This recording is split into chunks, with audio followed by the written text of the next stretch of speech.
Hey everybody, what's up? I'm pretty excited today to be able to bring you the latest iteration of my dark build. If you look here, you'll see he's got about 1400 HP, and right now he's at around 600 health. And so I wanted to show off how good the regen is. So if I want to go try hard regen and I throw on Sun Princess, and then I swap to the Blessed Cestus, and I cast Bountiful Light, and then on top of that, I also cast the Filianor Chime Weapon Art. The regen on this thing is crazy good. I mean, you can watch the time on the video, but I think it takes about 45, 50 seconds to go from 600 to 1400 health. And this is with me, excuse me, this is with me embered. This is not the kind of situation you would normally encounter in an invasion. You would not be that low on health. And you'll see throughout the clips I show you just how valuable this regen is. It really lets you conserve on Estus, and especially if you're the kind of person who, maybe you don't want to use Seek Browse, and maybe you think that's a little kind of a gray area, and it certainly is. This is kind of a good substitute. It allows you to top off where your Estus is maybe just a little bit too low for you to be comfortable, but you also know it's going to be kind of a waste of an Estus to heal completely to full. So just in that time I was talking, look at that. We're already up to full health. I don't always make those swaps. I usually don't swap to Sun Princess. I sometimes swap to the Cestus. The other change you'll notice is on my shield. I've simple infused it. That was a tip from Dan Wiley. That only took the stability from 53 down to 47. Definitely a worthwhile trade. I mean, it's still definitely a loss of stability, but probably worth making. And because then my FP is essentially a renewable resource, I can just go on and on and on and keep casting those spells over and over and over, which I've done numerous times. So this invasion is potentially one of my favorite invasions of all time. I had so much fun on this invasion. Well, I mean, you'll see it kind of speaks for itself. So obviously I want to get a look at the opposition. I know that there's at least one Phantom here, another one on the way. I see the blue come in, so I want to run out and look. He goes bolting across. I think, did he see the host? What's he doing? No, he wants to get after the PvE. So this does not bode well for this guy. I back off there because that PvE I actually thought was the host. And here I notice he's fat rolling.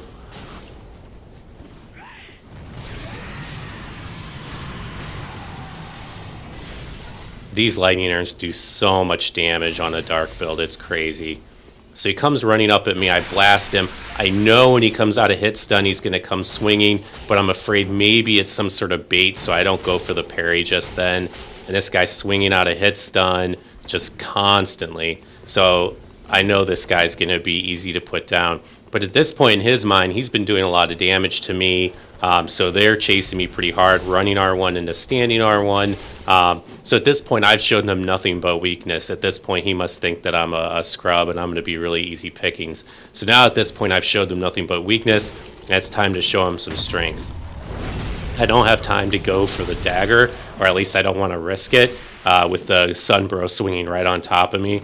So I have to satisfy myself with simply the longsword riposte. And now the blue's no longer in the lead, so I'm able to get a couple swings in on this Sunbro and roll out. And I hear the blue in the background going after the PvE, so he's probably really new. Wait for the stun, parry, riposte, dead. So at this point, the Sunbro's likely seen what happened, and he doesn't want to stick around and fight me one-on-one, so he's very smartly running back to his crew. And I still don't know what kind of crew I'm up against at this point.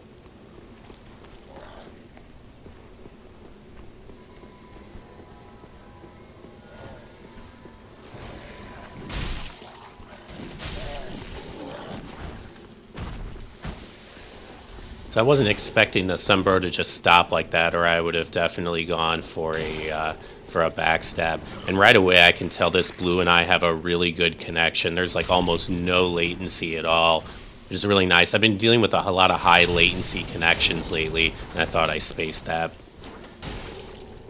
It's really nice to have a low latency one. And I'm able to just put this blue in like the worst kind of roll catch hell. being on a good connection makes that so much easier.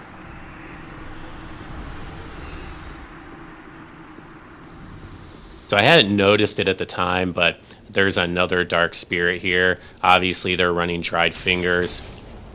So I see him out here doing work. He's got the untrue dark ring on. I thought I spaced out that exile. I did not. And so these guys must have all like collectively read like how to make an OP build, because like 3 of them are using the exile, and then another one's got the he's got Yorms or the Great Machete. And there I completely fuck up. I think I've got the crossbow in my hand, and instead I end up casting Bountiful Light right into that Yorm. So Mr. Yorms is very confident at this point, but I'm about to shut that confidence down.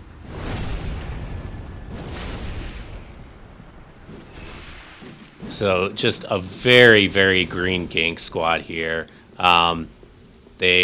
If you want to be a good ganker, you don't have to be good at PvP, but you can't be really bad at it either. Like there's this sort of minimum threshold that you have to get over. And I think most gankers go through this kind of growth period where they just get their shit pushed in constantly. But they learn not to swing multiple times. They learn not to swing into shields.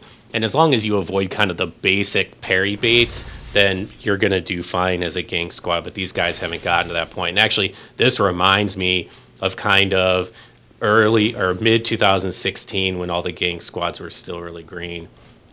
So this is, they're trying to get information about me. I'm trying to gather information about them. I'm whittling them down with my lightning urns. And then I'm kind of hiding away to deny them information. And you can kind of see here, I've got the obscuring ring on. You can see here in a moment, the host comes up to kind of investigate. He's curious what's going on. And that tells me that what I'm doing is working. But what I'm really doing is either baiting them out here or waiting for another invader. And this guy shows up, this Miscreant 216. I don't know if I know this dude. His name sounds familiar. And he gets me with a pivot BS. And at first my concern is he thinks I'm part of the gank. And I really don't want to have to fight this guy.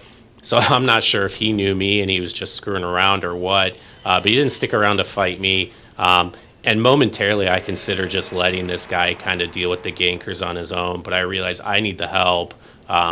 So I'll take what I can get, and I come running in after him.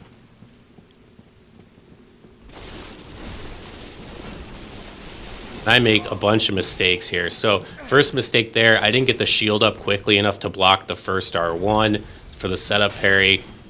And I didn't realize I switched to my crossbow, so I go for the setup parry against this guy, and I whiff it against him because I've got the crossbow. And I've just made a number of really dumb mistakes at this point.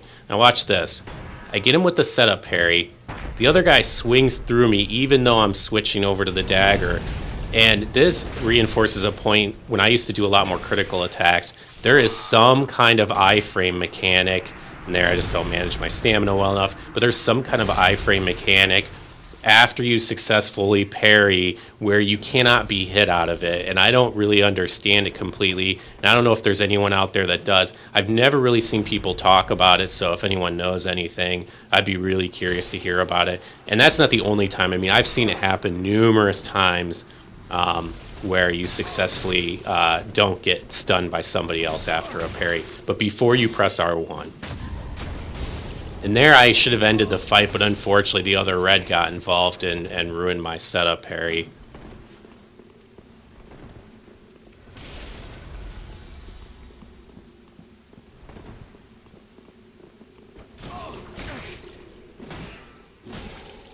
And there I'm just a little too slow on it. So essentially, the rest of the fight consists of me and this other red kind of like trading off against this guy and trying to stay out of each other's way. And I think we do a pretty good job of coordinating. And it looks to me like this guy is trying to fish, and it looks to me like he's probably not that good at it yet. It's something that he's kind of working on. So kudos to him for trying that out, but I'm just going to kind of stay out of his way and let him fish. And then when he runs out of stamina or HP and has to back off and heal, then I'm going to come back in. And now this guy's finally figured out not to swing twice. So they're learning.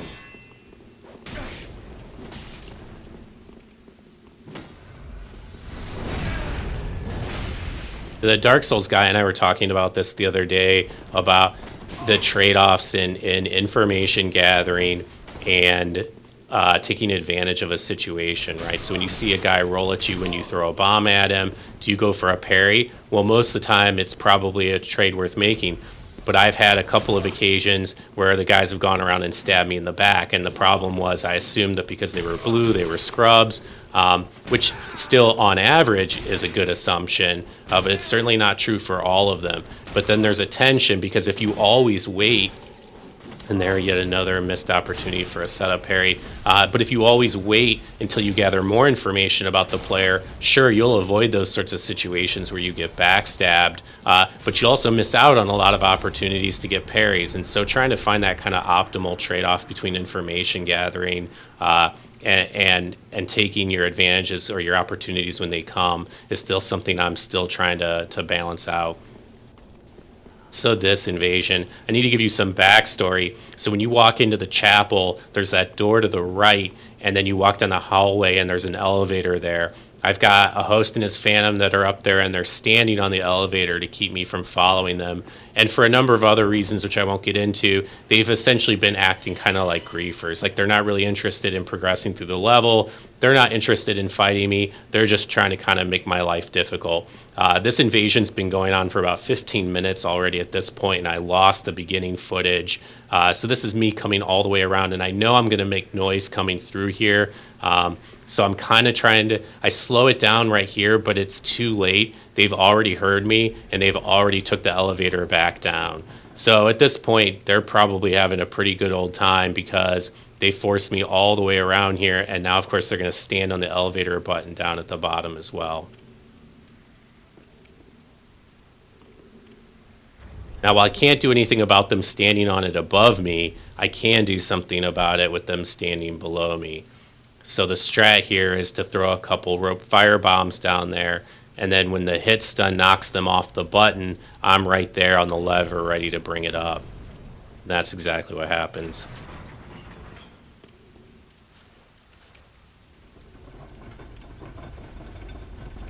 So I kind of stand here for about a minute to see what they're going to do. I decide to take it back down, and unfortunately in that time, they'd run off and hid somewhere, and I persevere just in case they're waiting for me below.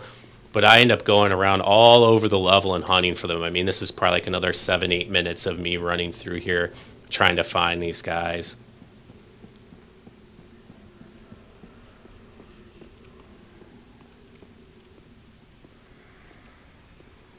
And here I'm obviously going slow to minimize my noise footprint. And I have the ring, the slumbering dragon ring or whatever it's called, that makes your footsteps completely silent. But unfortunately, I don't have it on this character at the moment. I mean, I have it. It's just not on my build.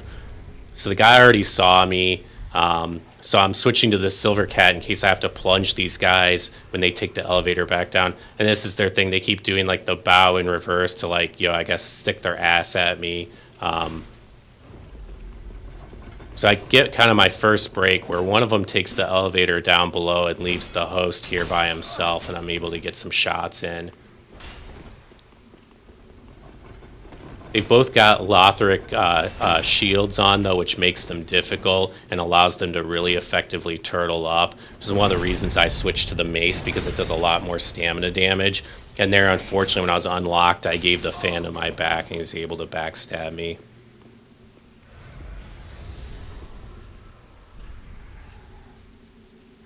So now I come to my senses, and rather than the obscuring ring, and there's more of the taunting. And you see there's tons of like, shield spamming. These guys are just essentially trying to troll me or kind of make my life difficult. But now that I've got the Night Slayer ring on, I have a feeling things are going to be a little bit different. And in fact, I buzzed his guard after only 2 swings, which was unexpected. I did not expect me to break his guard that quickly, so I wasn't ready to take the riposte. I'm also trying to be careful to mix up my timings, because I know even though neither of them have tried a parry yet with their shield with a setup parry, it's always a risk. And especially if they bait you into being too frustrated and you just start spamming, that's something you got to watch out for. So here again, they're standing on it, so I employ the same exact strategy to get them off the button, and I'm able to bring it back up.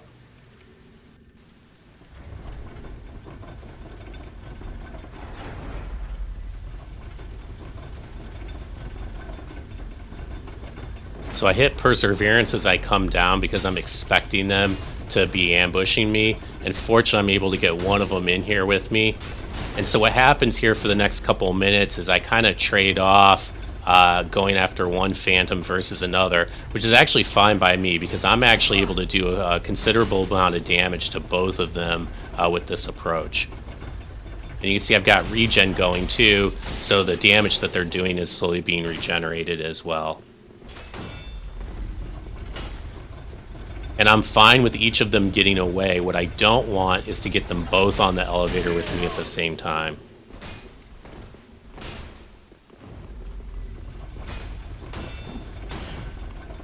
And unfortunately, it won't let me take the riposte on the elevator. This fight would have been over. And there he's able to weasel out.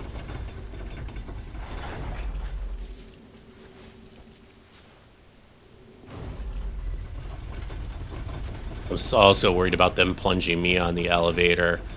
And you'll notice here, I don't see them, but the first thing I do is I send the elevator back down because I don't want them to double back. And I couldn't find them, and I figured this is the only area where they could have run, and sure enough, there they are.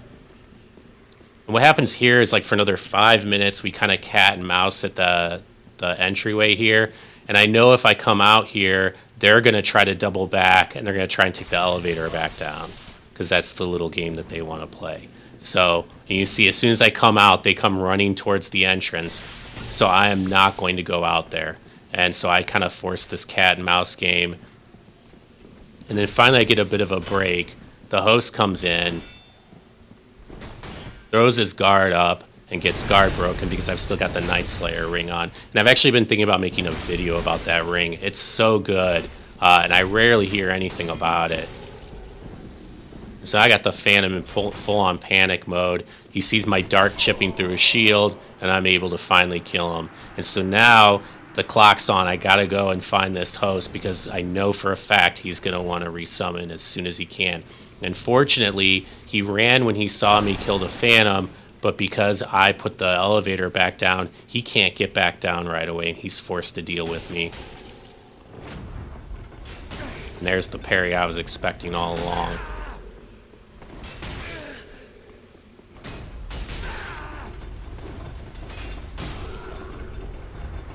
Goodbye, Mr. Hosty.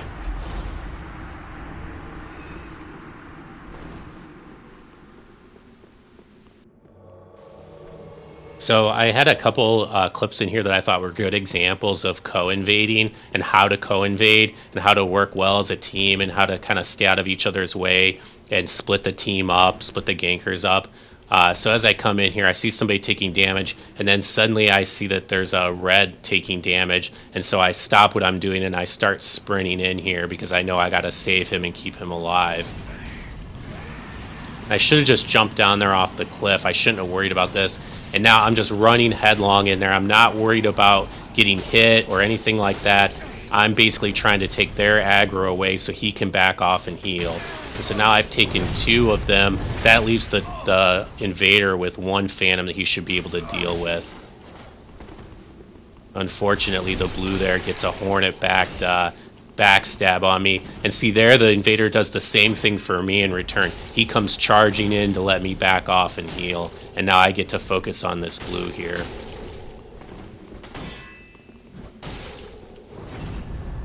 Unfortunately, I can't circle around far enough to get the backstab, but it doesn't matter because even people that know better than to swing multiple times will still screw up on an occasion, and especially when they're excited, and that's exactly what happened there. And so now this red and I are kind of in the driver's seat, and I'm going to kind of let him lead because he was here first. He's the one that's been dealing with all these guys all at once. And so if anybody's earned the satisfaction of killing this host, it's him. So I'm just going to kind of hang back and provide support. I'm going to try and hit the host with crossbow bolts to try and put him in hit stun. And fortunately, the red here knows that this host is just a parry spammer, like just the worst kind.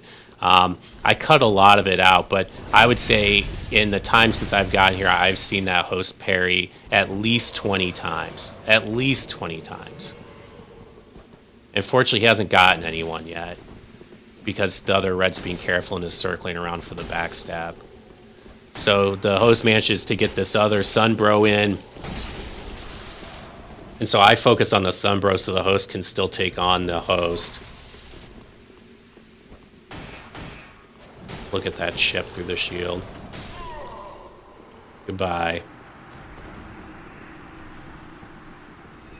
Unfortunately, at this point now, I don't know where they went.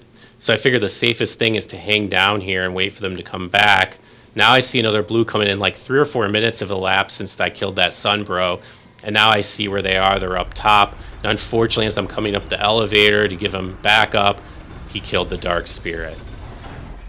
So now I got to deal with, I can't remember if it's 1 or 2 blues. I think it's 2 blues and a host all by myself. Unfortunately, you'll see I'm at full Estus. In part, that's because I was getting Estus from the deaths of others, but it's also because I've been using the regen to conserve Estus. But look at this. Every time I swing twice, that host is ready there with a Estus parry. Every time. And unfortunately, I can't really punish it because of the other blue around. Here comes the other blue. So now it's 2 blues and the host.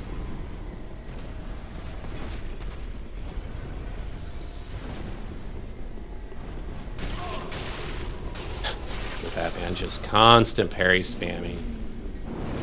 And I actually had an interesting conversation with the Dark Souls guy about this. Unfortunately, when you're a ganker and you're in a group of 2 or 3 people and they're chasing you down, your attack window as an invader is often very limited. And so the host can get away with just spamming parry like that and getting the odd lucky parry. And there's not much you can do to punish it. But if you were in a situation where you're actually in a one-on-one with them, that strategy becomes very ineffective. And I know I've complained previously about what I see as the unfortunately efficient approach of parry spamming in situations, and I just wish it weren't so, but it is. And the problem I'm having here, obviously, is that the giant keeps hitting me as he's trying to target these guys, and I can't get away long enough to really heal up. So one thing I've played around with is unlocked spamming of R1. And here I do it, but unfortunately I turn right to the host as I go to hit that third R1, and he's still able to get the parry, which was so annoying. So annoying. He almost kills me here. He's so close.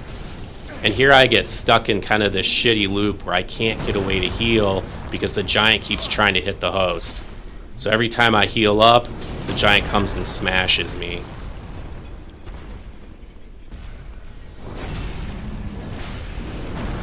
And there I gotta give the host credit. That was a nice unlocked backstab.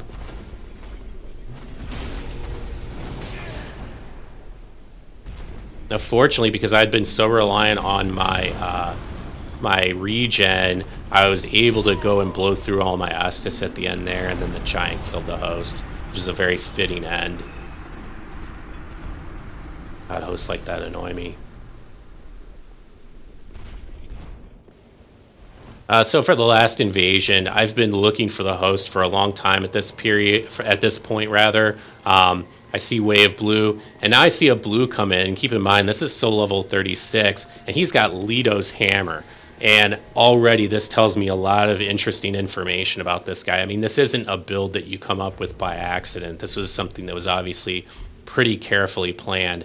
Now, in fairness, this guy could be at like soul level 45 or even 50. I would still match up that high, but it would be pretty unlikely to be at that soul level here in the cathedral. As it is, 36 is kind of pushing it a bit. So I switch over to the mace because I figure this way I can either roll catch the guy, or if he goes for the weapon art, I can persevere through it. And unfortunately, the mace tracking is so shitty, I whiffed the first R1. I'm able to put this guy under good pressure, and because he must have like 40 strength in order to be able to wield this thing two-handed, maybe 35 strength plus the knight's ring that gives you 5 extra strength. He realizes that's not going to work because he doesn't have the stamina to swing that thing very much. There he goes for the react parry. Tries to beat me in with the charged R2, but in my view, the strength of the charged R2 comes from the contrast with the R1. It's like a change-up from a pitcher. A pitcher won't just throw change-ups. They only throw the change-up against the fastball. If you're going to use the charged R2, you have to use the standard R1 first to set it up. But this plays right into my hands coming into the muck here because I'm able to go with the dagger.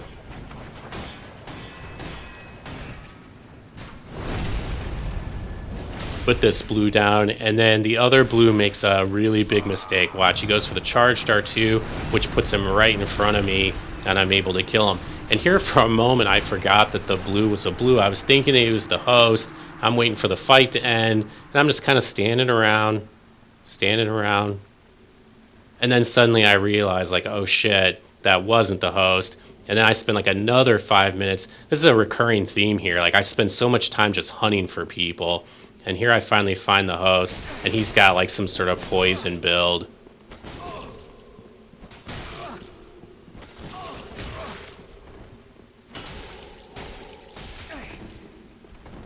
He's building up quickly.